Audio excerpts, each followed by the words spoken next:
કાર્યક્રમ અંતર્ગત હું સર્વ દર્શક મિત્રોને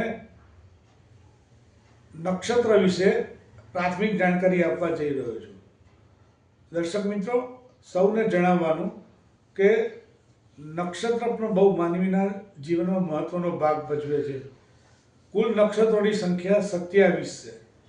27 નક્ષત્રોનો રાજા પુષ્ય નક્ષત્ર ગણાય છે. એવી રીતે આ નક્ષત્ર દરેક સામાન્ય વ્યક્તિને ખબર નહીં હોય કે નક્ષત્રના નામ કોના ઉપરથી પડ્યા. નક્ષત્રના નામ ચંદ્રદેવની પત્ની જે હતી 27 એના ઉપરથી પડ્યા, કે જે દક્ષ પ્રજાપતિની દીકરીઓ હતી. રોહિણી નક્ષત્ર, અશ્વિની નક્ષત્ર, રેવતી નક્ષત્ર. એટલે આ રીતે 27 દીકરીઓ દક્ષ પ્રજાપતિની હતી અને એમના લગ્ન ચંદ્રદેવ સાથે થયેલા.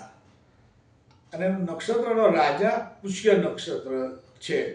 આ જ રીતે નક્ષત્રની અંદર 3-4 નક્ષત્રો એવા છે કે જેની વિધિ કરાવવી પડે.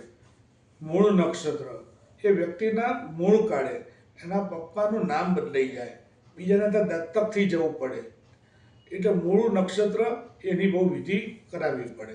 આશ્લેષા નક્ષત્ર, જ્યેષ્ઠા નક્ષત્ર, રેવતી નક્ષત્ર, એવી રીતે વ્યતિપાતમાં જન્મ થાય તો પણ એની વિધિ કરાવવી પડે. આ રીતે સારા નક્ષત્ર હોય તો એનો બહુ પ્રભાવ વ્યક્તિના જીવનમાં પડતો હોય છે. રાજેશ સના, જય શ્રી કૃષ્ણ.